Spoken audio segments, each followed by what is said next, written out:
이제 들레즈가 만든 철학사라는 책을 가지고요. 들레즈가 플라톤부터 베르그성, 푸코, 베르그성, 자기 자신의 사유까지 쭉 소논문을 통해서 훑어본 책인데요. 그 소논문 22편을 이렇게 모아놓은 책입니다. 그래서 들레즈라는 사유의 대가가 나름대로 철학사를 간결하게 요약하면서도 자기 나름의 방식대로 재구성하고 있습니다. 그래서 우리가 지금 21세기를 살고 있는데요. 푸코가 21세기는 들레즈의 시대가 될 것이라는 얘기를 했습니다. 그런데 들레즈의 철학이 21세기적인 문제의식을 포착하고 그걸 해결하려고 노력했다라는 그런 얘기로도 우리가 해석할 수 있겠습니다. 그래서 플라톤, 이제 하이테드가 서양 철학은 플라톤 철학의 주석의 역사다 이런 얘기를 했죠.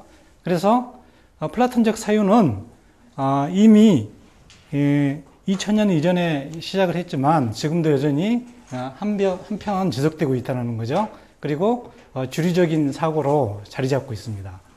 그런데 그런 우리 문명의 지배적인 사유로 자리 잡고 있는 플라톤적인 사유를 들레즈가 어떻게 하면 전복할 수 있을 것인가? 다시 말해서 그 플라톤적인 사유의 문제점을 어떻게 극복할 수 있을 것인가? 하는 그런 철학적 문제의식을 가지고 일생 동안 철학을 했다고 볼 수 있겠습니다. 그리고 그런 들레즈의 문제의식의 초기 철학에 그 철학사를 탐구하면서 가장 잘 드러났는데 지금 이 소논문들이 이렇게 한 권으로 묶어져 나왔는데요. 여기에 담겨 있습니다. 그래서 오늘 첫 시간에는요, 이제 플라톤 철학을 다루겠고요. 크게 봐서 들레즈 철학을 압축하는 말들이 여러 가지가 있지만 반플라톤주의다. 플라톤 사유를 극복하기 위한 사유의 여정이었다. 이렇게 이제 압축할 수 있겠는데요. 그러면 플라톤적 사유에 무엇이 문제가 있길래 무엇을 어떻게 극복하려고 했는가? 그거에 대해서 우리는 알아봐야 되겠고요. 그 첫 시간은 이제 플라톤 철학 그 자체를 다루고 있고 그 이후에 플라톤 철학과 대결하는 서양 철학의 역사 속에서 플라톤 사유가 어떻게 전개됐으며 그 플라톤 사유를 극복하기 위한 노력들이 다른 철학자들에 의해서 어떻게 펼쳐졌는가? 그걸 이제 들레즈가 다루고 있다고 할 수 있겠습니다. 첫 번째로 이제 이디아라는 것은 잘 아시다시피 참되고 영원한 것입니다. 영원 불변한 참된 것이죠. 근데 우리가 아무리 주변을 둘러보아도 영원 불변한 것이 있습니까? 다 경험적으로는 변화, 생성, 소멸하는 것들입니다. 그래서 이 되게 잘 변하지 않는 거, 그죠? 영원한 거, 참된 거 이런 걸 추구하는 시대는 그만큼 사회가 급변하지 않았고 또 문명의 힘에 의해서 인간들이 좌우되지 않았던 시대의 중심적인 사유라고 볼 수도 있겠죠. 그런데 문명이 발달하고 기계, 이미지 이런 것들이 팽창하면서 우리가 단순히 자연과 대결하면서 살아가는 시대를 지나가게 되면, 그죠? 시뮬라크르라는 시뮬라크르는 이제 곧 개념을 알아보겠지만 금방 이 원본이 없는 존재들이에요.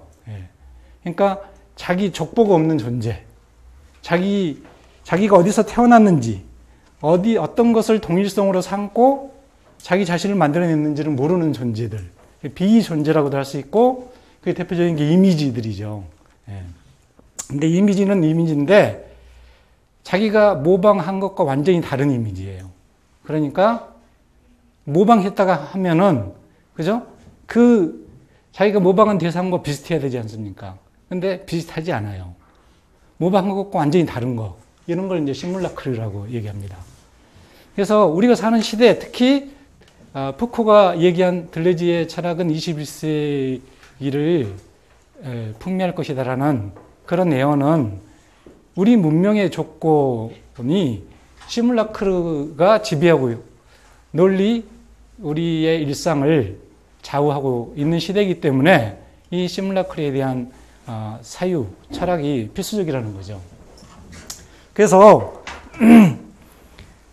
일단 플라톤이 이데아를 이렇게 철학을 정립한 이유는 뭐냐면은 플라톤이 살고 있는 시대는 소피스트들이 출몰해가지고 저마다 자기 주장을 펼쳤습니다.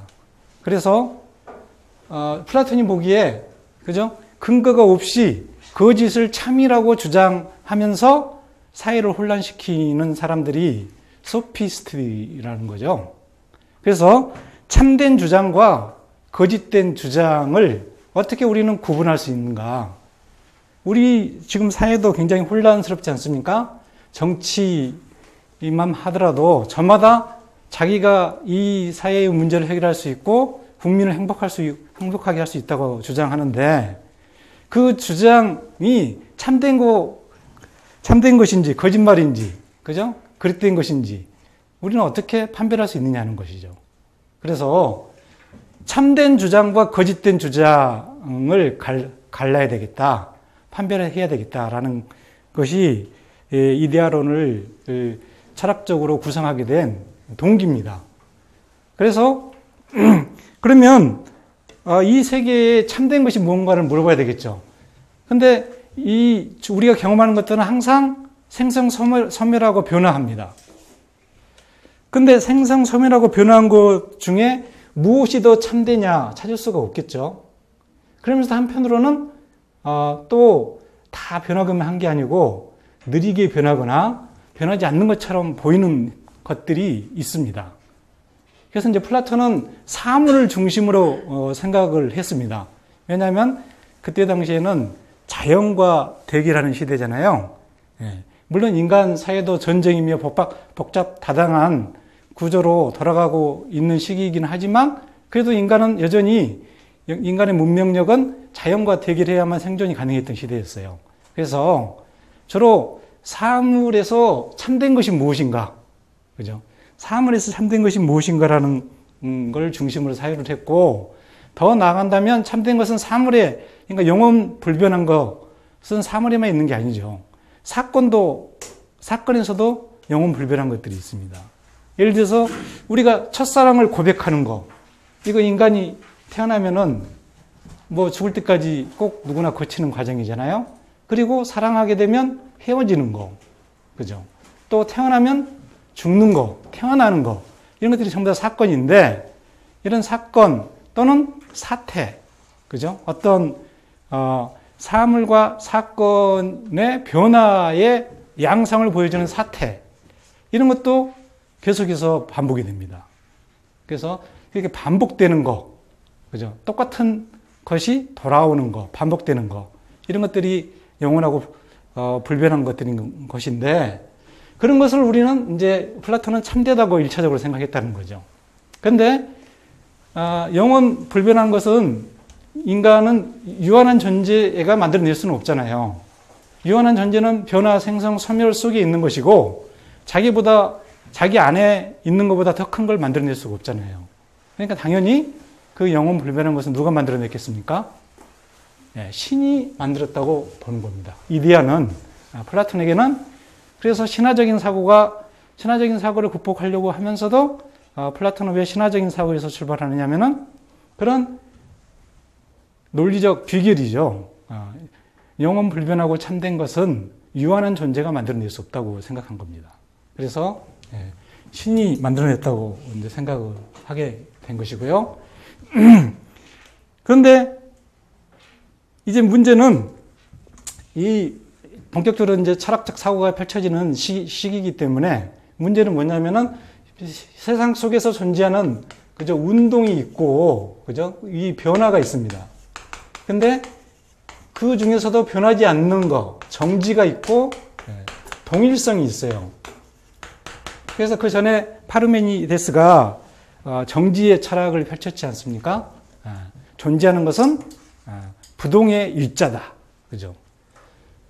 논리적 귀결이 그렇다는 거죠. 논리적으로 계속 생각하다 보면은 존재라는 것이 이 세상에 꽉 차 있어야 되고, 꽉 차 있다 보면은, 자, 공간이 없지 않습니까? 운동이라는 것은, 변화라는 것은 물건과 사물 사이에 공간, 공백이 있어야지 일어나는데, 존재한다는 것이 꽉 차 있고, 존재하는 것은 존재하는 것이고, 없는 것은 없다면, 그죠? 이 세상은 다 존재하는 것으로 꽉 차 있고, 그래서, 부동의 일자, 앞에 이론, 무기종자, 같이 이 세계가 존재로 꽉 차 있다고 정지의 철학을 펼쳤고요. 헤라클레이토스는 모든 것은 변화한다라는 운동의 변화의 철학을 펼쳤지 않습니까? 근데 우리가 경험적으로 보면 이 두 가지는 함께 항상 있다라는 거죠. 날씨도 계속 변하지만 사계절이 계속해서 돌아오잖아요. 봄이 계속 돌아오잖아요. 그러니까 똑같은 것이 동일자가, 이데아라는 것은 또 다른 말로 하면 동일자겠죠. 영원 불변하니까 그 자체로 같은 성질을 유지하고 있는 동일자입니다. 그래서 동일자가 돌아온다는 것은, 그죠? 그것들이 동일성을 띠고 있고 어떻게 보면 정지하고 있다는 것을 의미합니다. 그래서 우리 경험상으로도 논리적으로 두 가지를 함께 생각해야 되는. 그래서 변화 속에서 동일성 속에서 변화를 사유하는 게 이제 플라톤 정도 단계에 이르게 되면 철학의 과제가 됐고, 그 변화 속에서의 동일성 속에서의 변화를 이데아라는 틀 속에서 플라톤이 종합해냈다는 겁니다. 그래서 이제 그런 이 이데아론의 근거가 되겠고요. 그 다음에 지금 이제 들레즈가 바라본 철학사지 않습니까? 들레즈의 이제 철학하기 방법. 이 철학사를 들레즈의 관점으로 재구성했는데 어떤 방식으로 철학사를 썼느냐 이거죠. 철학사를 훑어보는 방식이 여러 가지가 있습니다. 예를 들어서 가장 이제 우리가 잘 알고 있는 방식은 철학자의 그 핵심 개념과 내용을 따라가는 거죠. 그죠? 그래서 그 철학자의 중요한 텍스트, 중요한 개념들, 중요한 이론적 구도들을 이렇게 자세하게 알기 쉽게 소개시켜 주는 겁니다. 그래서 반복하는 거죠. 근데 이제 들레즈는 그런 반복을 아주 싫어합니다. 모든 자기 행위에서 창조, 생성을 만들어내려고 합니다. 마찬가지 우리가 사유한다는 거, 존재한다는 거, 또 읽는다는 거, 전부 다 이게 들레즈는 창조와 생성이라고 보고 있거든요. 근데 마찬가지 철학사를 다룰 때도 새로운 철학사를 쓴다는 거죠. 예를 들어서 플라톤을 다루잖아요. 그러면은 들레즈가 읽어요. 들레즈의 독해를 읽기를 거칩니다. 그러면 자, 우리가 알고 있는 플라톤이 나와야 되는데 전혀 우리가 알지 못하는 플라톤, 이제까지 알고 있는 플라톤과 완전히 다른 플라톤, 이런 플라톤이 나와요. 그죠? 이런 플라톤인데 괴물 같은 플라톤. 그러니까 그만큼 낯설다 이거죠. 자, 이런 독해와 사유를 하게 된 그 방식은 뭐냐면요. 자, 지금 제가 여기 일쪽에 아주 충격을 덜 받는 방식으로 제가 서술을 해놨어요. 딱 한 번, 저기 밑줄 친 부분 한번 일쪽에, 그죠? 자, 밑줄 친 부분 두 군데만 일단 보겠습니다. 자, 들레즈는 근본적으로 사유하기, 다르게 사유하기의 전범을, 철학적 지식의 이해와 습득을 넘어 주체적으로 철학하기의 모범을 보여준다. 자, 그 다음에 그 밑에 밑줄 친 부분 한번 보시죠. 들레즈의 사유는 자신의 사유 방식과 다른 다양한 이질적인 사유들과 적극적으로 대화하고 논쟁하면서 대화 상대의 철학적 사유 안에서 싹트기를 기다리는 낯선 사유의 씨앗들을 발견하여 움트게 하고 잎과 가지를 뻗어 꽃과 열매를 맺게 하면서, 그죠? 자, 이미 플라톤 철학으로 들어가요. 플라톤이 사유를 시작했어요. 사유를 시작했다는 것은 뭡니까? 이미 플라톤의 텍스트 속에 씨앗이 있어요. 씨앗이 무엇으로 있을까요? 어떤 행태로 있을까요? 질문의 행태로 있겠죠. 철학은 질문으로부터 시작하지 않습니까? 그래서 근본적인 질문, 철학에서 근본적인 질문은 잘 아시다시피 존재론적인 질문과 인식론적인 질문과 가치론적인, 윤리론적인 질문이죠. 그런 질문들이 이 플라톤의 사유 속에, 사유 밑바닥에 씨앗이 다 뿌려져 있는데 플라톤은 자기가 뿌려놓고 망각을 했어요. 다른 씨앗들을 가꾸느라고 자기가 던진 질문들에 대해서 끝까지 답을 못했어요. 그러면 들레즈가 그 씨앗을 이렇게 발견했어요, 우연히. 그죠? 철학적 텍스트를 읽다가 봤는데 지금 이 씨앗은 이미 플라톤의 사유 속에 묻혀 있어요. 그래서 발화되기를 기다리고 있습니다. 근데 어떤 사유가 자극을 주죠? 네, 들레즈의 사유가 여기에 자극을 줘서 발화를 시키죠. 이렇게. 네, 발화를 시킵니다. 그래서 꽃을 피우고 열매를 맺게 만들어요. 그러면 어떻게 되겠습니까? 기존에 플라톤이 가꾼 사유의 숲이 있겠죠.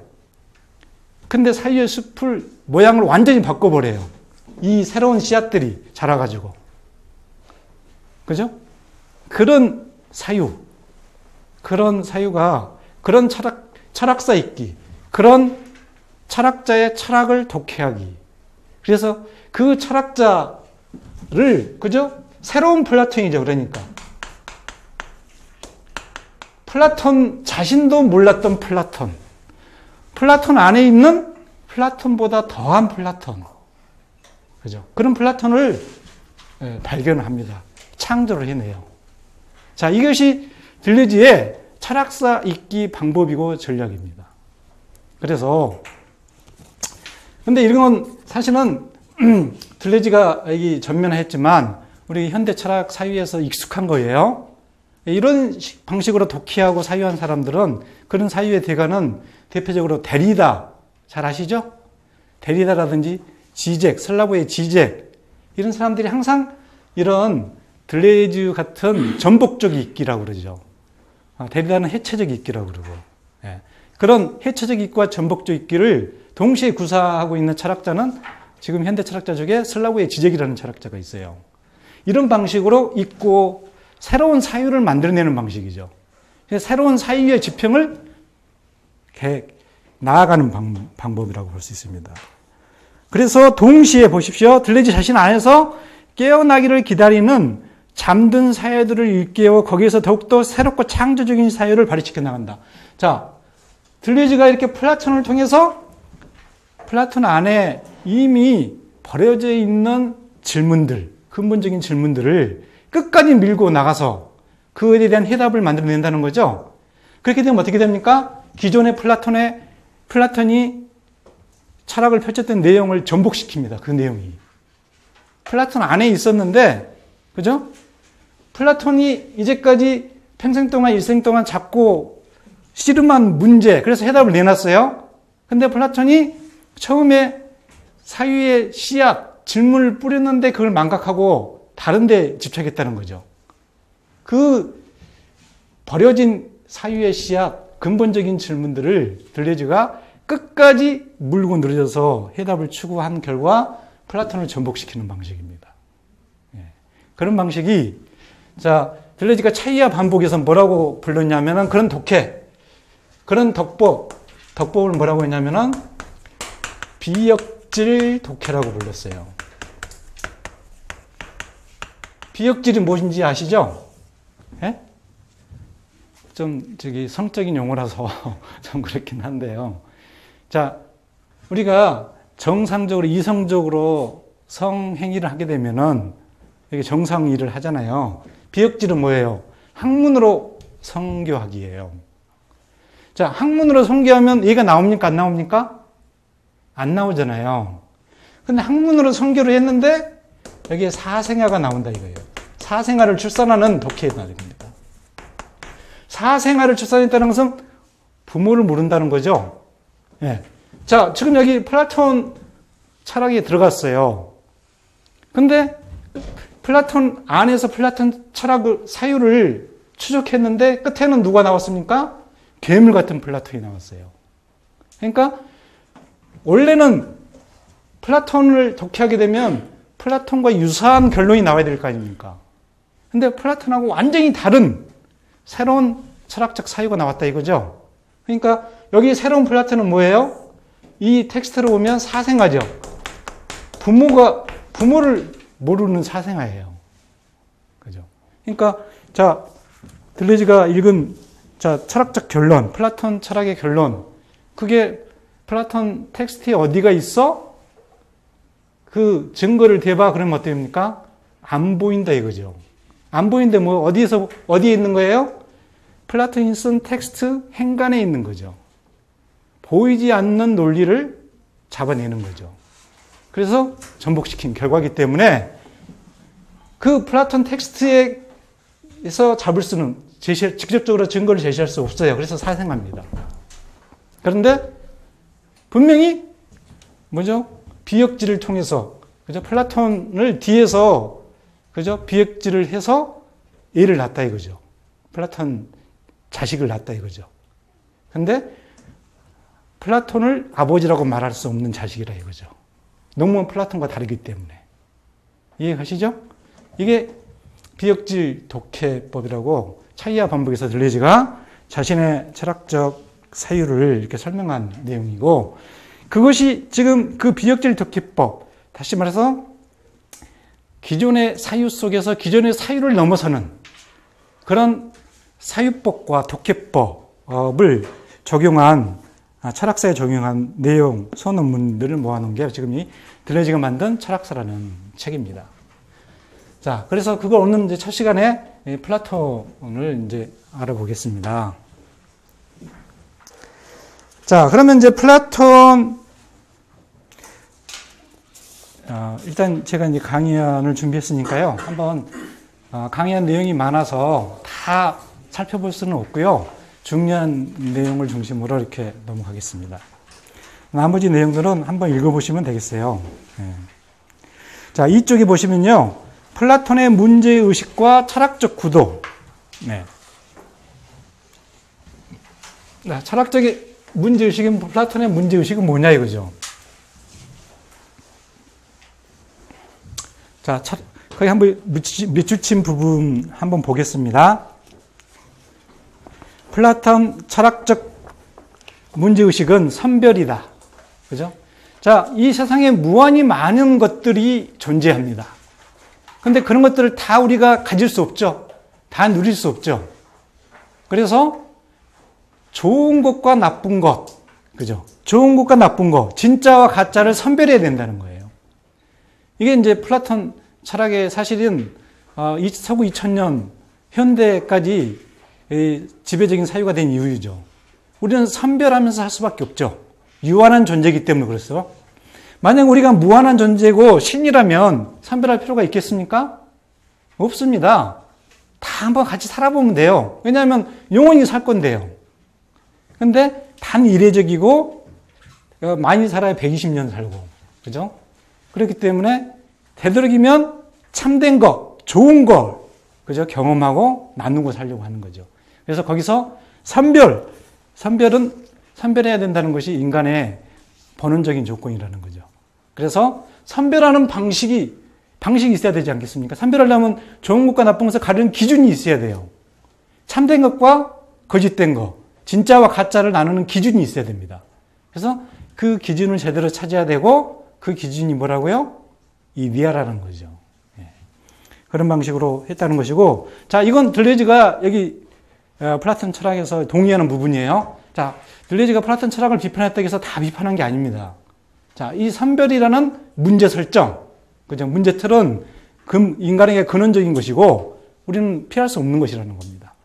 근데 다만, 플라톤하고 들레즈가 갈라지는 부분은 뭐냐면은, 선별의 기준이 뭐냐를 가지고 이제 갈라지는 겁니다. 자, 이데아 방식으로 선별할 것인가, 이데아 방식이 아닌 방식으로 선별할 수 있는가 하는 거예요. 그게 이제 들레즈의 문제의식이고요. 그러면 플라톤 철학 내에서 플라톤은 이데아를 기준으로 내세우고 선별할 수 있다고 했는데 정말 그러한가 보자라는 거죠. 그래서 플라톤이 말한 바를 쭉 따라가 가지고 그 끝까지 한번 밀어붙여 보자 이거죠. 그러면 정말 플라톤이 말한 결론, 정답에 우리는 도달하게 되는지, 아니면 플라톤의 질문을 끝까지 밀고 나가면 플라톤과 다른 결론에 우리는 도달할 수 있는지, 플라톤과 다른 결론에 도달할 수 있다면 뭡니까? 그것을 우리는 생각해 봐야 되지 않겠어요? 그리고 플라톤이 다른 답을 줄 수도 있었는데 그걸 플라톤이 배제한 것일 수도 있겠죠. 또는 한순간에 생각했다가 망각한 것일 수도 있겠죠.